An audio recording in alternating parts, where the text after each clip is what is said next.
সুপ্রিয় শিক্ষার্থীবৃন্দ, সবাইকে প্রীতি ও শুভেচ্ছা জানিয়ে শুরু করছি আমার আজকের ক্লাস। আমার আজকের ক্লাস হচ্ছে নবম দশম শ্রেণীর রসায়ন বিজ্ঞান তৃতীয় অধ্যায় পদার্থের গঠন। এই অধ্যায় থেকে আমরা 3.7.2 অংশটি নিয়েছি। এই অংশে রয়েছে পরমাণুতে ইলেকট্রন বিন্যাসের নীতি। তো আমি তোমাদের একটি কথা বলে রাখি, ইলেকট্রন বিন্যাস হচ্ছে খুবই গুরুত্বপূর্ণ, কারণ রসায়নে অনেক জটিল সমস্যার সমাধান এই ইলেকট্রন বিন্যাস দ্বারা সম্ভব হয়েছে। তো ইলেকট্রন বিন্যাস জানতে হলে আমাদেরকে প্রথমে আবহাওয়া নীতি সম্পর্কে জানতে হবে। আবহাওয়া নীতি হচ্ছে পরমাণুতে ইলেকট্রনগুলো সর্বপ্রথম সর্বনিম্ন শক্তি স্তরের অরবিটালে প্রবেশ করে, তারপর ক্রমান্বয়ে উচ্চ শক্তির অরবিটাল পূর্ণ করে। তো সর্বোচ্চ এবং সর্বনিম্ন শক্তি স্তর নির্ভর করে n+l এর মানের উপর। আমরা আবহাওয়া নীতির যে সর্বোচ্চ বা সর্বনিম্ন শক্তি স্তর বলছি সেটি নির্ভর করে n+l এর মানের উপর। এখানে nটা কি? nটা হচ্ছে অরবিট বা প্রধান শক্তি স্তর, আর l হচ্ছে সাব অরবিট বা উপশক্তি স্তর। আরেকটা কথা, যদি n+l এর মান বা শক্তির মান যদি দুই জায়গায় বা তিন জায়গায় বা দুই বা ততোধিক জায়গায় যদি সমান হয়ে যায়, তাহলে আমরা কি করব? দুই বা এর অধিক অরবিটালে শক্তির মান n+l এর মান যদি সমান হয়, তাহলে যে শক্তি স্তরে n এর মান কম, ইলেকট্রন আগে সেই শক্তি স্তরে প্রবেশ করবে। অর্থাৎ n এর মানের উপর নির্ভর করবে যখন n+l এর মান দুই বা তিন জায়গায় বা তার চেয়ে বেশি জায়গায় যদি সমান হবে, তখন n এর মান যে জায়গায় কম সেই জায়গায় ইলেকট্রন আগে প্রবেশ করবে। এটি খুবই গুরুত্বপূর্ণ, এই জন্য আমি বারবার বলতেছি। আর তোমরা এই তিনটা পয়েন্ট বারবার পড়বে, তাহলে পরের সমস্যাগুলো সমাধান করতে পারবে। শক্তির মান জানতে হলে আমাদেরকে n এবং l এর মান জানতে হবে। l এর মান উপশক্তি স্তরে s এর জন্য l এর মান 0, p এর জন্য 1, d এর জন্য 2, f এর জন্য 3, g এর জন্য 4।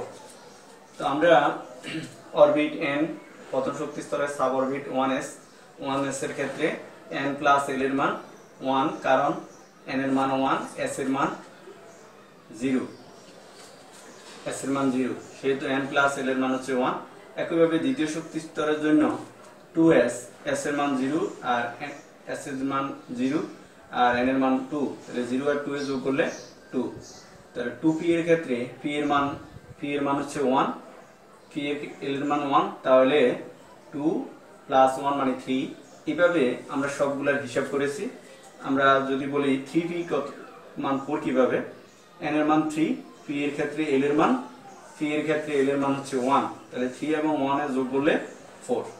এইভাবে আমি অন্য আরেকটু দেখাতে পারি, যেমন 5d এর ক্ষেত্রে n এর মান হচ্ছে 5 আর d এর ক্ষেত্রে l এর মান 2, তাহলে 5 এবং 2 এর যোগ করলে 7। এইভাবে আমরা শক্তির মানগুলো জানলাম। তো আমরা জানি যে অরবিটালের শক্তির মান কম, ইলেকট্রন আগে সেই অরবিটালে প্রবেশ করবে, সেহেতু আমরা বলবো যে এর অবস্থান হচ্ছে প্রথম অবস্থান। যেহেতু 1, শক্তির মান কম, এটি দ্বিতীয় অবস্থান, এটি তৃতীয় অবস্থান, এটি চতুর্থ অবস্থান। আমি একটা কথা বলি, এখানে 3 দুই জায়গায় আছে, কিন্তু আমরা দেখতে পাচ্ছি যে 2p এবং 3s এর মধ্যে দুইটার মান 3 হলেও এখানে n এর মান এখানে কম, 2 এখানে কম, সেহেতু আগে অরবিটাল এখানে প্রবেশ করবে, সেজন্য অবস্থান তৃতীয়। তারপর চতুর্থ। 4 এর ক্ষেত্রে আমরা দুই জায়গায় 4 দেখতে পাচ্ছি, 3p এর মান 4, আবার 4s এর মানও 4। তাহলে 3p এবং 4s এর মধ্যে 3 হচ্ছে কম, n এর মান 3 কম আর এটা বেশি, সেজন্য এর অবস্থান আগে হবে পঞ্চম, আর এটি হচ্ছে ষষ্ঠ। এখন 5 এর ক্ষেত্রে আমরা 5 তিন জায়গায় দেখতে পাচ্ছি, 5, 5, 5। তো এই তিন জায়গায় 5 থাকলেও আমরা n এর মানের উপর দেখব। এখানে n এর মান হচ্ছে 3, সবচেয়ে কম, সেজন্য এটি হবে তার পরের অবস্থান সপ্তম। তারপরে n এর মান হচ্ছে 4, এটি হচ্ছে অষ্টম। তারপরে n এর মান হচ্ছে 5, এটি হচ্ছে নবম। 5 গেল শক্তির মান। এবার 6 এর ক্ষেত্রে আমরা খেয়াল করি, 6 আছে 1, 2, 3 জায়গায় 6 আছে, কিন্তু তিন জায়গায় 6 থাকলেও আমার n এর মান এই জায়গায় সবচেয়ে কম, সেজন্য এর পরের অবস্থান হবে এটা, অর্থাৎ এটা হচ্ছে 10ম অবস্থান আর এটি হচ্ছে 11তম। আর এটি হচ্ছে 12তম অবস্থান। 7 এর ক্ষেত্রে 7 7 7 চার জায়গায় 7 আছে, কিন্তু আমরা খেয়াল করব যে n এর মান কোথায় কম আছে, তার পরবর্তীতে n এর মান আমরা এভাবে হিসাব করব। যেমন n এর মান এখানে 4, এখানে হচ্ছে 5, এখানে n এর মান হচ্ছে 6, এখানে হচ্ছে 7। তো n এর মান যেহেতু এখানে কম, সেহেতু তার পরবর্তী ইলেকট্রন এখানে প্রবেশ করবে, সেজন্য তারপরের অবস্থান হবে এটা। এটা হচ্ছে 13তম অবস্থান। তারপরের ক্ষেত্রে এই n এর মান এখানে বেশি, 4 থেকে 5 বেশি, তারপরে আসবে এখানে 14তম অবস্থান। তারপরে এই 7 আরেক জায়গায় আছে, এখানে 6 আর এখানে 7, এই দুটোর মধ্যে আগে এখানে আসবে, সেহেতু আমরা এটা বলবো 15তম অবস্থান। আর এটি হচ্ছে 16তম অবস্থান।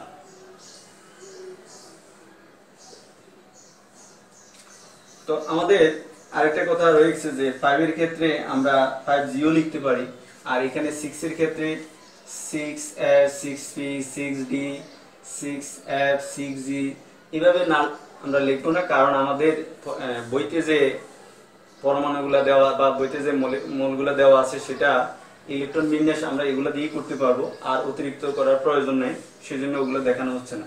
তো অবস্থান অনুযায়ী আমরা লিখতে পারি। প্রথম অবস্থানের নিম্ন শক্তি স্তর হচ্ছে এটা, সবচেয়ে এটার অবস্থান হবে প্রথম, সেজন্য এটি হবে 1s। তার চেয়ে উচ্চ শক্তি স্তর হচ্ছে 2s, তার চেয়ে উচ্চ শক্তি স্তর হচ্ছে 2p, তার চেয়ে উচ্চ শক্তি স্তর হচ্ছে 3s, তার চেয়ে উচ্চ শক্তি স্তর হচ্ছে 3p। 3p পরে ষষ্ঠ অবস্থানে আছে আমাদের 4s। 4s এর পরে আমরা চলে যাব সপ্তম অবস্থানে, সেটি হচ্ছে 3d।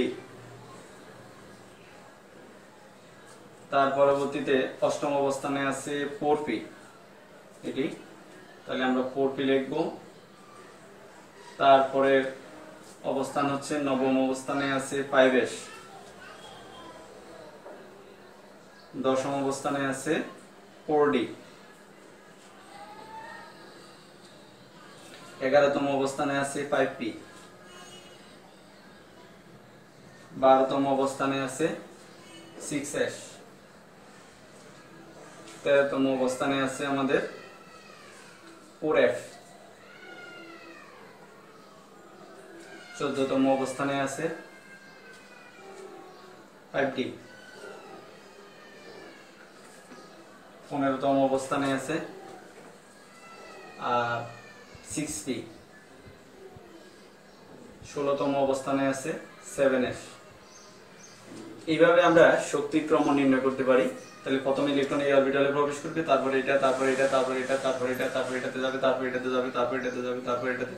এইভাবে ইলেকট্রন ক্রমান্বয়ে নীতির সাহায্যে শক্তির ক্রম অনুযায়ী অরবিটাল গুলোকে আমরা এইভাবে সাজিয়েছিলাম।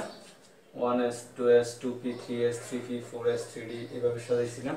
এটাকে এভাবেও লেখা যায়, অর্থাৎ 1s এর পরে 2s, 1s এর পরে 2s ইলেকট্রন যাবে, তারপরে 2p তে 2p, তারপরে 3s, তারপরে ইলেকট্রন ঘুরে আবার 3p তে, 3s এর পর 3p, তারপর 4s, 4s এর তারপরে 3d, তারপরে 4f। এভাবে আমরা সাজাইতে পারি।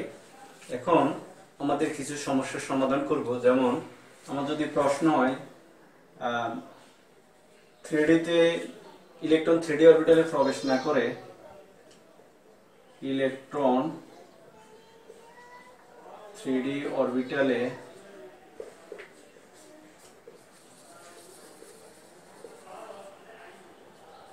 প্রবেশ না করে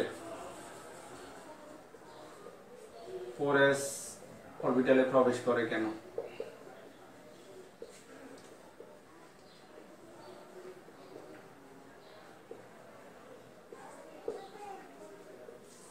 এটা হচ্ছে সমস্যা। এটি ব্যাখ্যা করা একেবারে সহজ। আমরা যেটি আলোচনা করেছি, অরবিটালের শক্তির মান আমরা দেখব যে 3d তে বেশি না 4s এ বেশি। যদি 3d তে শক্তির মান বেশি হয় সেটি পরে যাবে, 4s যাবে তার আগে। আমরা ইলেকট্রন আমরা হিসাব করে দেখব যে 3D তে n প্লাস l এর মান 3D অরবিটালে n প্লাস l সমান 3 প্লাস d এর জন্য l এর মান হচ্ছে 2, তাহলে 5। আর 4s অরবিটালে n প্লাস l সমান হচ্ছে, তাহলে n এর মান হচ্ছে 4 আর s এর জন্য l এর মান হচ্ছে 0 অর্থাৎ 4। তো আমরা দেখতে পাচ্ছি 3D এবং 4s এর মধ্যে n প্লাস l এর মান 4s এ কম 3D তে বেশি, তাহলে ইলেকট্রন আগে 4s এ যাবে তারপর 3D তে যাবে, এটি একেবারে সহজ। এইভাবে বিভিন্ন প্রশ্ন হইতে পারে, যেমন 4D এবং 5D এর মধ্যে আগে কেন 4D তে প্রবেশ করে ইলেকট্রন, বা পরে এরকম সব জায়গায় এই প্রশ্নগুলো হইতে পারে। তো এইরকম যদি প্রশ্ন হয় তাহলে তার সমাধান হচ্ছে আমরা এইভাবে n প্লাস l এর মান বের করে সেই সমাধানটা দিয়ে দিব। এখন আমরা যেটা আলোচনা করব সেটি হচ্ছে কতগুলো মোলের ইলেকট্রন বিন্যাস করে দেখব এর সাহায্যে। যেমন প্রথম হচ্ছে পটাশিয়ামের পারমাণবিক সংখ্যা 19। তো পারমাণবিক সংখ্যা 19 মানে তার ইলেকট্রন সংখ্যা 19। তো 19টি ইলেকট্রনকে আমরা কিভাবে বন্টন করব? তাহলে আমাদের প্রথম হবে 1s2, তারপরে ইলেকট্রন যাবে 2s এ, 2s2, তারপরে ইলেকট্রন যাবে 2p তে, 2p6, আমরা জানি p এর সর্বোচ্চ পাওয়ার 6, তারপরে যাবে 3s এ, 3s2, 3s এর পর ইলেকট্রন যাবে 3p তে, 3p6। এখন আমরা একটু গুণে দেখি, 4, 10, 12, 12, 6, 18, তাহলে 3p পরে আমরা যাব 4s এ, তাহলে 4s1। এই হচ্ছে পটাশিয়ামের ইলেকট্রন বিন্যাস। একইভাবে আমরা আয়রনের ইলেকট্রন বিন্যাস করতে পারি। আয়রনের ক্ষেত্রে এর পারমাণবিক সংখ্যা 26, পারমাণবিক সংখ্যা 26 মানে হচ্ছে তার ইলেকট্রন সংখ্যাও 26। সুতরাং 26টি ইলেকট্রনকে আমরা এইভাবে বন্টন করব। প্রথমে আমরা লিখব 1s2, প্রথমে এখানে বসবে, তারপর 2s2, 2p6, 3s2, 3p6, 4s2, 4s এর পর ইলেকট্রন যাবে 3d তে, 3d। এখন 26টা মিলে কিনা আমরা একটু দেখি, তাহলে 2, 4, 10, 12, 18, 20 আর 6, এই হলো আমাদের আয়রনের ইলেকট্রন বিন্যাস। এইভাবে আমরা যে কোনো মোলের ইলেকট্রন বিন্যাস করতে পারি। তবে কিছু কিছু ক্ষেত্রে ব্যতিক্রম পরিলক্ষিত হয়, অর্থাৎ এস এ না ডি এর আর এস এর মধ্যে কিছু সমস্যা হয়। যেমন ডি অরবিটাল পূর্ণ বা অর্ধপূর্ণ হচ্ছে তার স্থায়ী ইলেকট্রন বিন্যাস, সেই জন্য অনেক সময় একটু সমস্যা হয়। যেমন আমরা কপারের ইলেকট্রন বিন্যাস করে দেখতে পারি। কপারের ক্ষেত্রে কি ঘটনা ঘটে একটু খেয়াল করো। কপার 29,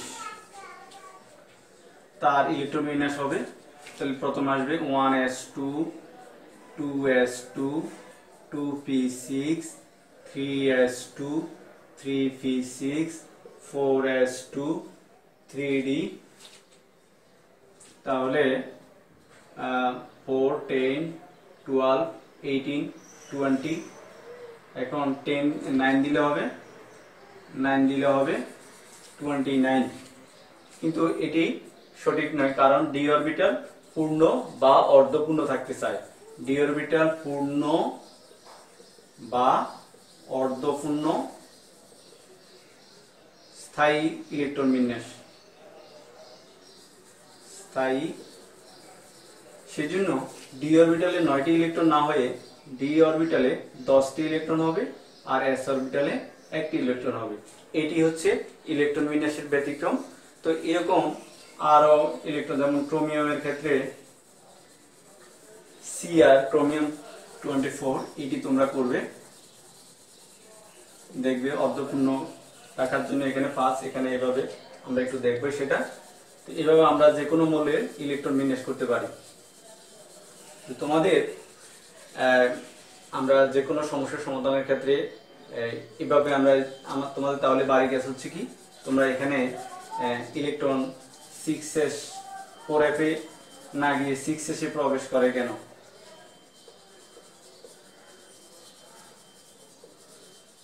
4f এ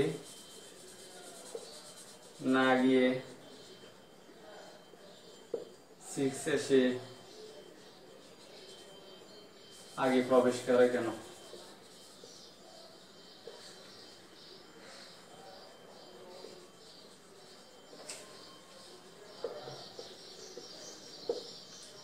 আর